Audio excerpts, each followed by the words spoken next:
All right, welcome to another edition of Mall Walking. It is Thursday, February 5th,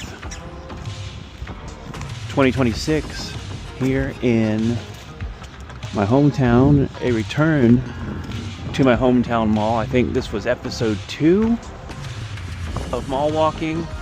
Now today I am recording on the Meta glasses, and I shouldn't even talk. It is so windy. This probably doesn't sound too good, so I'm going to hold the commentary until I get in.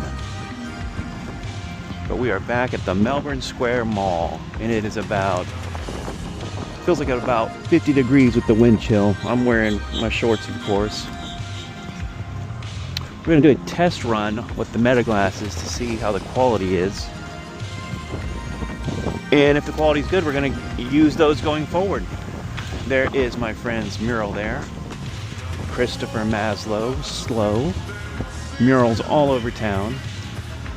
And I'm going to be cutting every 3 minutes because that's the limitations of the battery and camera and the file system. So again, it is Thursday, February 5th, 2026, here at the Melbourne Square Mall in Melbourne, Florida, USA. Lots to talk about today.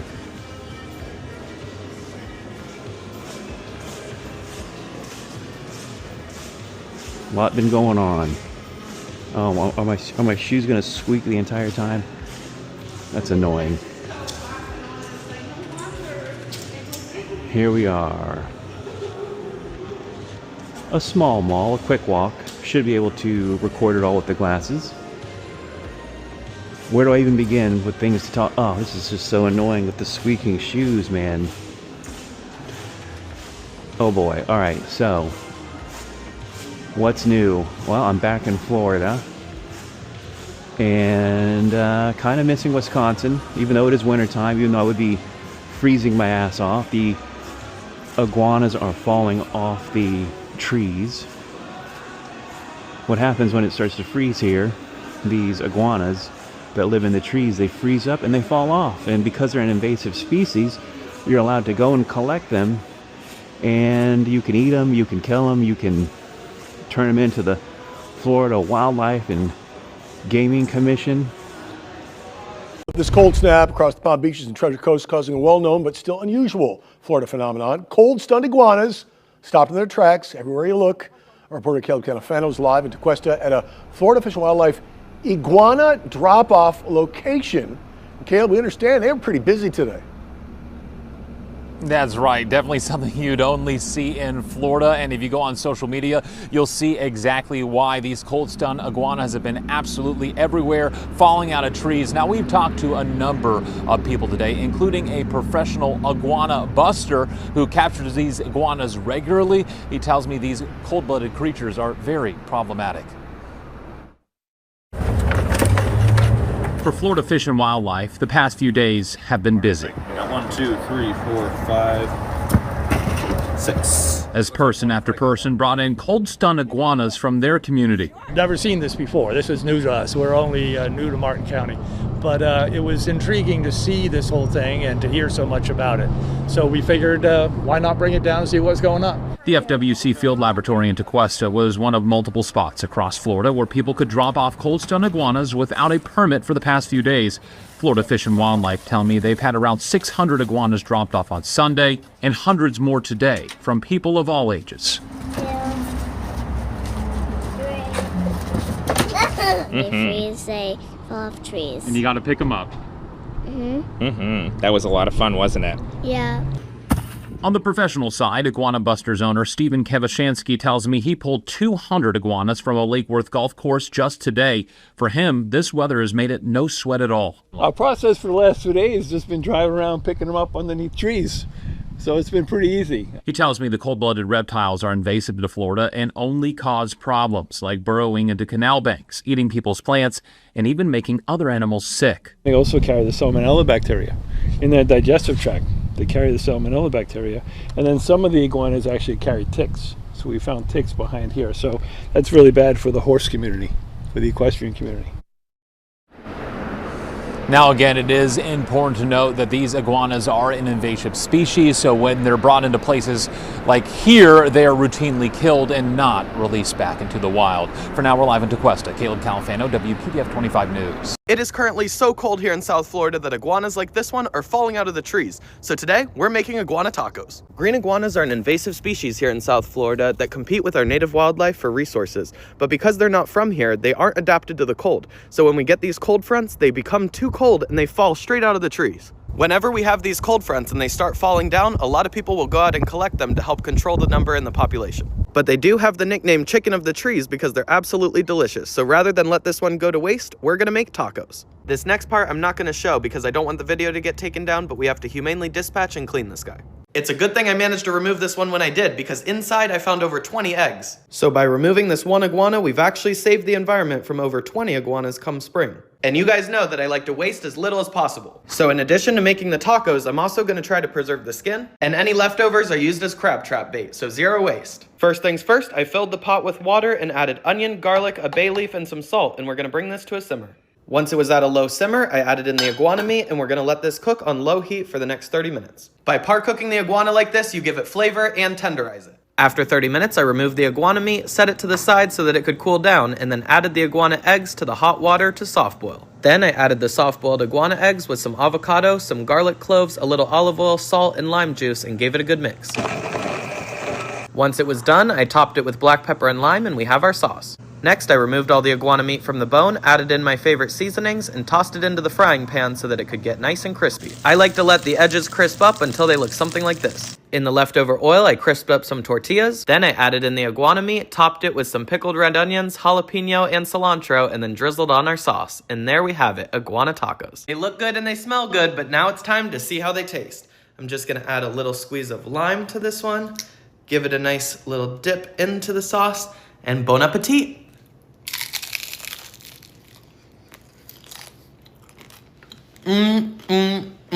Now that right there is a Florida man taco. If you can't beat them, eat them.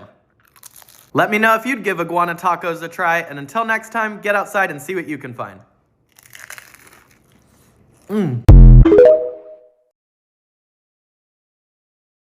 But yeah, that's one of the things that's happening right now. You've got iguanas falling off trees. You've got one of the worst, we just went through one of the worst winter storms. Now, being acclimated to Wisconsin, Florida getting down into the 20s and 30s, that's annoying when the file stops. But yeah, living in Florida, it getting down into the 20s and 30s is no big deal because I am acclimated to Wisconsin.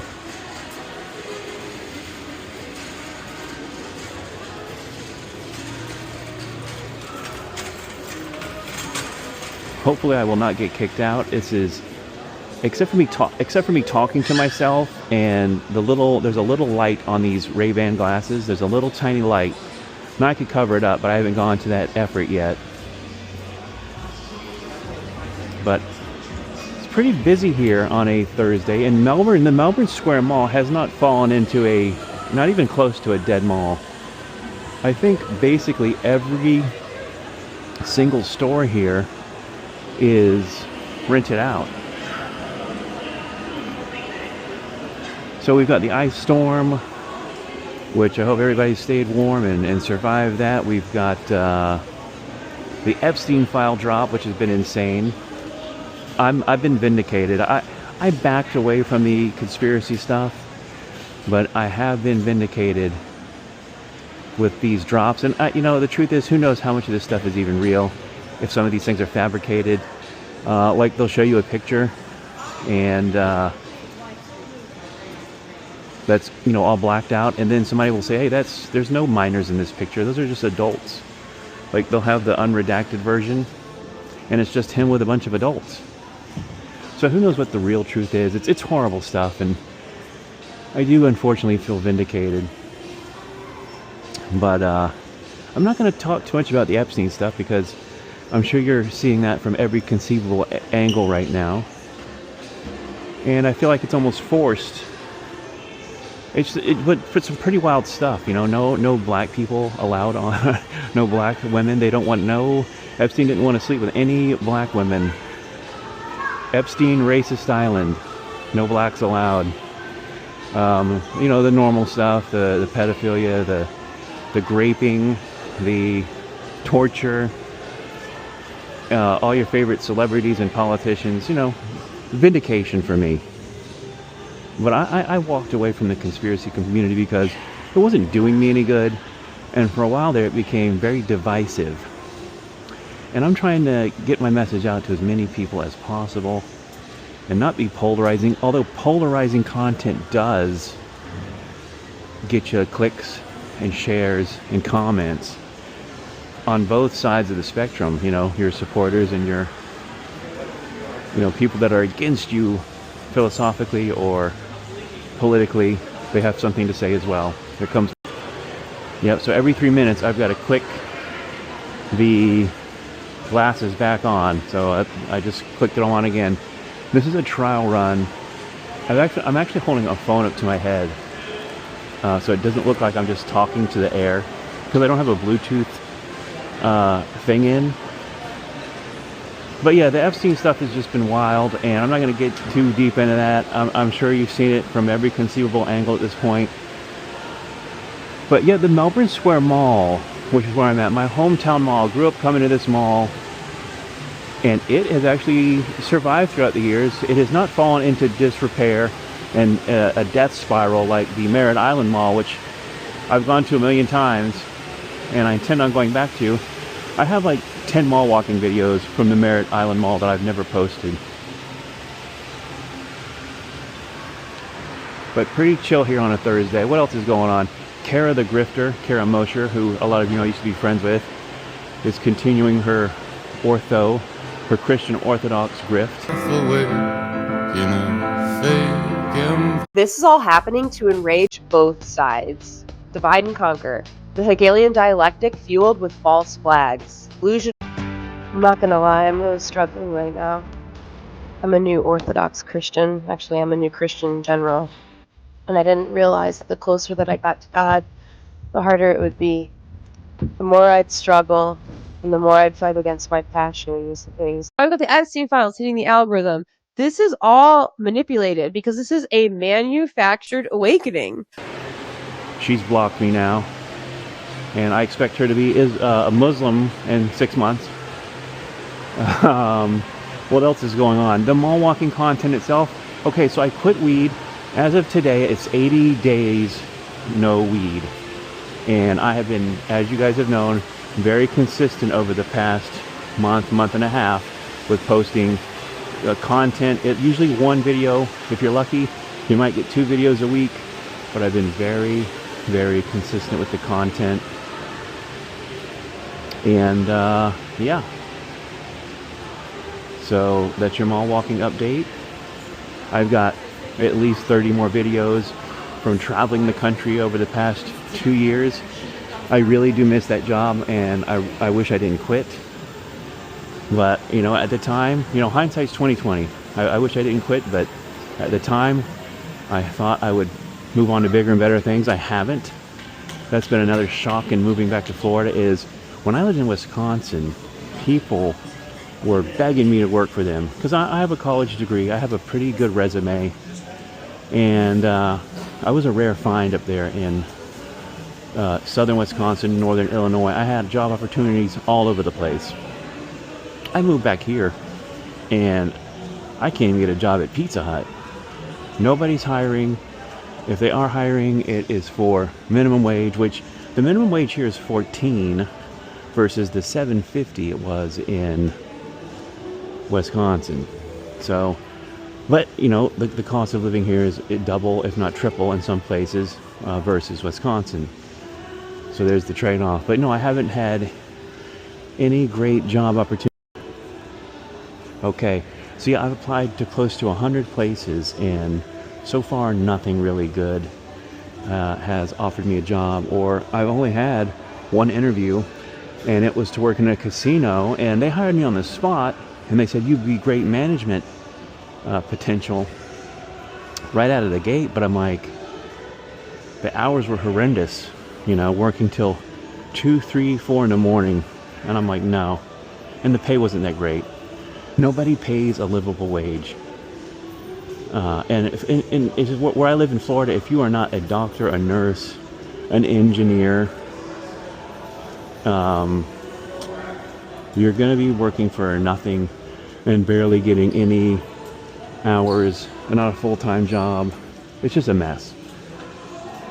I know this is where I'm supposed to be, though, because if you think you're enlightened, spend a week with your family, and it's really true.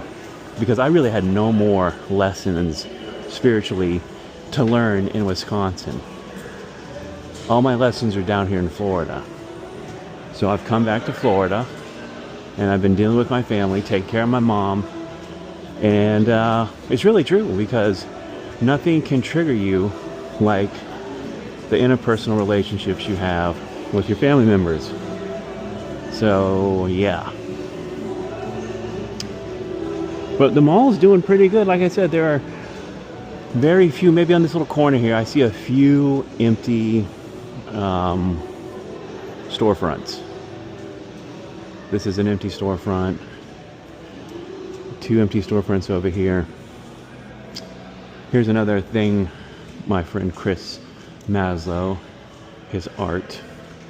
And here I am in the mirror, so you can see what I'm dressed like and how I'm looking and addressing you. See the little light there? But this is just a test run and a quick update.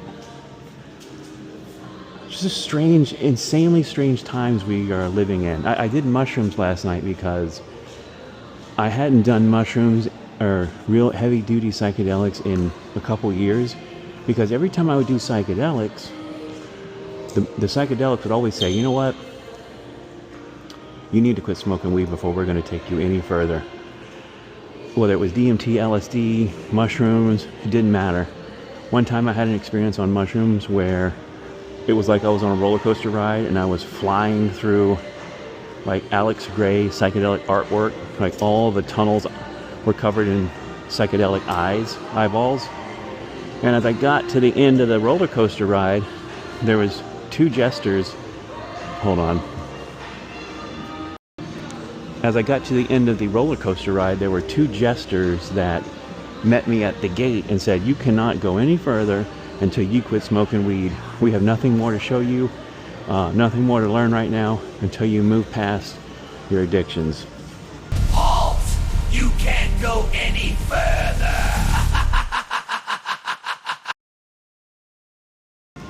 And so, being 80 days removed from smoking weed, and for me, addressing the reason I was using weed, because I'm like, why do I keep relapsing? And I would always relapse because physical pain, and I gave myself that as an excuse that, oh, I smell the weed and I see the security, so I'm going to keep moving. But, oh, it smells like weed over here, like a skunk died.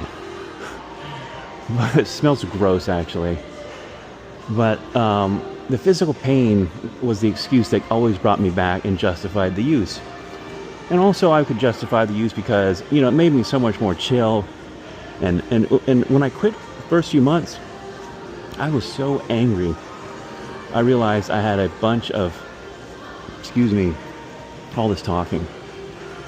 I realized I had a ton of unaddressed anger issues, because when you use substances, when you don't deal with reality, when you put it on the back burner, when you bury it or put it in the drawer, when you stop using substances, all those issues are usually still there, and the things that you've buried will come bubbling right up. And things like Kara, for example. A year ago, we were going to sit down and do a podcast. And, you know, we started doing the podcast. 30 minutes in, I'm really hammering her about Jesus and orthodoxy and why she's, again, made this jump to a new religious belief system. And we fought about it, and that made me so mad because it was the same old Kara. And I'm sure she could say the same thing about me. But I was so stoned and so pilled out at the time on the 7-OH that I just buried it. And I moved on. But when I came off all the things that were burying my emotions, one of the things that came to the surface, even though it was a year removed, was my anger at Kara. So I went on a tear there against Kara for, I don't know, until I had that addressed to the point where it didn't make me angry. So yeah, 80 days out, the psychedelic said, come on back. You are ready to go deeper. And I took mushrooms last night and it was a beautiful experience. And basically it told me with the job, stop looking. Which is something I kind of already knew metaphysically. Like, when you're looking for something, the minute you stop looking for your keys is the minute you find it. So the message of the mushroom last night was, you know, just let go and relax, and what's yours will be, and the job that you're supposed to happen will happen. And the mushroom's like, you're doing the work right now. You're taking care of your family. You have a ton of work to do. You have metaphysical work to do. You have family spiritual work to do. And you're doing it. So don't beat yourself up that you're not finding a job. You actually are finding a job. You actually are doing a job. And by saying, I can't find a job, and repeatedly getting angry about, you know, not finding a great job, you're going to continue to manifest the reality of not finding a great job. So, very important that I re-entered the psychedelic realm last night. I got a lot of information out of it that I needed to hear, and I'm back on track. Looks like they're setting up for something in here. But I'm not going to go in any of these stores because I am talking on my phone, it looks like, to myself. And I don't want to deal with copyright music. And honestly, I don't even know how good the audio quality is going to be. We're going to walk through the food court though, and then we're going to head out of here. Because that's it, we just walked through the whole mall. Now we were just returning back to the entrance I came in. But I've been living a great life though, back from Wisconsin, you know, having the space to quit and get detoxified and work on myself. And I miss Wisconsin. I miss being on the road. You know, you don't know what you got till it's gone is very true. I don't have a lot going on here with friends. You know, you leave a place for a couple of years and people move on. And part of it is I've just been detoxifying and not feeling myself. But yeah, that's what's going on, folks.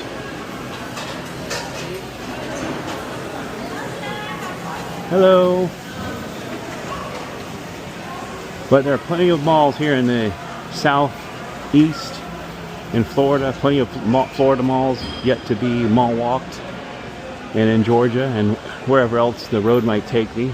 So between the mall walkings I haven't posted and the ones yet to come, we should have mall walking content for another few months at least, for sure, if I post every week. And if these glasses work out, if these Ray-Ban Meta glasses are a viable option, you know, the sky's the limit. Because I towards the end there, I just kept getting kicked out.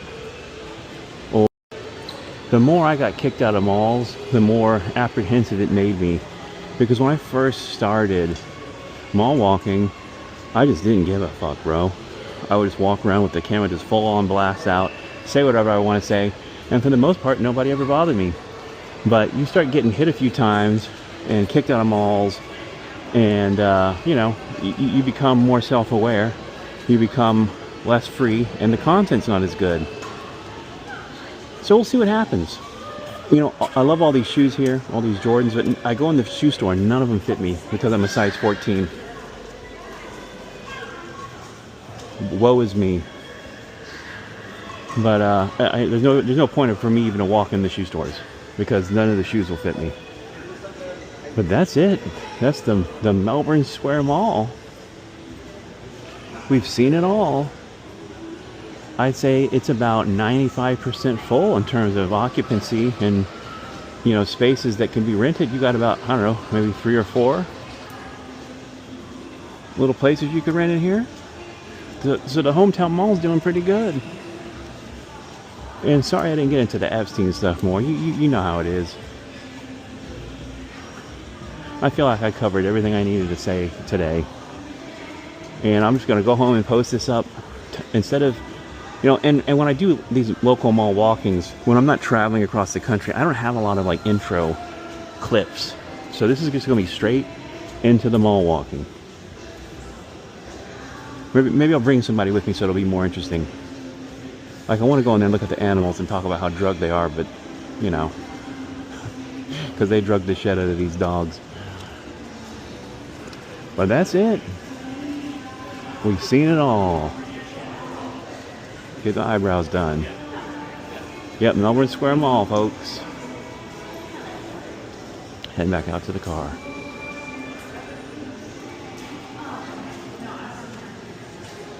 It's doing good on a Thursday. Now, next time we'll be at the Merritt Island Mall, and that is a dead mall in a death spiral.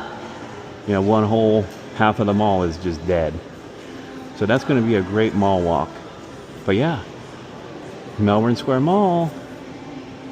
And if you want to see the original Melbourne Square Mall, it is mall walking number 2. I've got all the mall walkings up for you guys to take a look at. And like this mall, this restaurant's closed too, Red Ginger. So I should count that in. You know, some of these businesses are in a state of flux, or they've shut down and they haven't quite moved out of the space yet. Look, they're having a little event in here. That used to be a nice little Asian restaurant. But that's it for the Melbourne Square Mall. I had maybe other things I wanted to talk about, but I really got through what I wanted to say, and hopefully you enjoyed this quick little update. And you got to see through my eyes, through the Meta Facebook Ray-Bans. The only problem with the Meta is they only produce the video in a horizontal, or I'm sorry, in a vertical, with the logic being that most people are posting to Instagram and TikTok, and it's going to be in a vertical form. So I might have to crop the videos and lose some of the resolution. So we're going to see how that goes. But yeah, that's the only real issue I have with these Meta glasses, is they don't film native in a horizontal format. You know, widescreen. Well, there we go. Iguanas falling off the trees. Epstein disclosure. I've been vindicated. And I'm glad I stopped talking about that stuff. And I got, like, for example, this guy named the fittest flat earther. You know, I know what I want to talk about. Let me get in the car and talk about it. Hold on now. Whew, that breeze, boy. That pink car over there. But one little thing I want to talk about was the fittest. Hold on.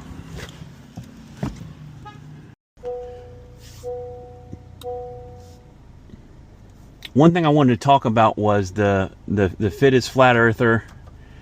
This guy, he makes content and talks about these celebrities have been around for hundreds, if not thousands of years, and nobody ever dies. And like when Catherine O'Hara died recently.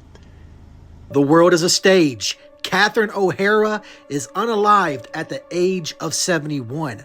But what if I tell you this is another ritual? Because what are the odds that she was announced unalived 33 days before her next birthday? What are the odds that she was also announced unalived 33 years after Home Alone 2, where this guy had a cameo? And what are the odds that the same day that Kevin Warsh was announced as the replacement for Jerome Powell, the mom of Kevin in Home Alone was announced unalived? Is that just a coincidence, or is there more to that? I guess it's probably just a coincidence, right? And RIP to Catherine O'Hara. Oh yeah, and her character in Beetlejuice 2 was unalived in the movie, and she just so happened to be unalived because she was bitten by a snake. And Who likes to read a certain poem about snakes? Again, this probably is just a coincidence. This is for entertainment purposes only. R.I.P. to Catherine O'Hara. I put on the page, sometimes people just die. And everybody on that page, not everybody, but most of the people on that page, like, you're a shill, you're a sheep, wake up, you open your eyes. I'm like, bro, I've been in this game longer than any of you people. Sometimes people just die, bro. So I got tired of being put in that class of people who automatically think that everybody's wearing a mask or a shapeshifter. And they leave no room for God or chaos or, hey, some people just die. Or some people just look like some other, some people just look alike. So the point is, I got blocked. I got blocked on his page because my comment was getting way too many likes and other people commenting on it, and they can't have that. So the fittest flat earther blocked me. So badge of honor. Because there are a lot of disinformation agents that are shills, that are giving half-truths, that are giving disclosure, but it's not the full disclosure, or it's mixed in with bullshit that makes you look crazy, that discredits the truth community, the truther community. I'm like, you guys are a disservice to the truther community. And so I wanted to stand on firmer ground going forward. I wanted to unify the polarity. I didn't want to be in the fractured side of the conspiracy, world and be polarized to that side. I wanted to be more center again. Now it's costing me views and likes and engagement, but it's a little bit more sane. And I intend to just going forward, just focus on psychedelics, float tanks, metaphysics, that kind of stuff. And there's so many people now doing conspiracy that I don't feel like I need to be there anymore. There's so many people doing it. When I was doing it 5, 6, 7 years ago, it was novel. And it wasn't even that novel then. But it's not novel now. It doesn't differentiate me at all. So I've decided to go back into my lane of float tanks and psychedelics and reality and metaphysics, stuff like that. And still mall walking, still my personal life. But it's been a wild 6 months back in Florida. Adam the Woo died. The storm, the ice storm, the Epstein files being released, and my own personal journey has been wild. Quitting 7-OH, quitting weed. Hold on, my thing's about to. So yeah, I've been on this crazy journey, and I paused there for 6 months to get myself together, to address my family, to decompress from Wisconsin. I miss Wisconsin. I'm not gonna lie. It is so crowded. It is so expensive here. Everybody wants to live here. It's a little peninsula. There's not enough land to go around, even though there is. It's just terrible. I never thought I'd say this, but I'd rather live somewhere else. And my heart is set on California, New Mexico, Arizona, the Southwest. I've been called there. I feel energetically called there, but nothing's ever brought me there. And I've got this family karma to deal with. And it's really true. If you think you're enlightened, spend a week with your family is what Ram Dass says. But, so I must be really enlightened because I'm, constantly being brought back to deal with my family situation. And it's not me that's having the issues. It's my brother. It's my mom. They need me. And they trigger all these things in me. So that's what I mean. Like, if you think you're enlightened, can you sit with your family? Is your family chill? Do they not trigger you? Then you're enlightened. And if you think you're enlightened, like I said, go sit with your family. But I'm back on X, posting a lot of good stuff. There's the thing there, the psychedelic tunnel. Right? I don't know if you can see it. You can't go any further. I was smoking so much weed and they wanted to show me things, but like, you need to get your addiction under control, bro. Anyway, I was gonna, like I said, I had a whole bookmark thing of Epstein things to talk about, but I don't feel like sitting here and going through, look at that. I don't feel like going through that. There's so much. Maybe I'll do a podcast. Maybe the podcast will come back. One of the reasons I haven't done the podcast is I haven't personally had the space and the time to sit there and really let it rip. So Again, signing off from the Melbourne Square Mall. As always, you are enlightened. Thanks for watching. I really appreciate it.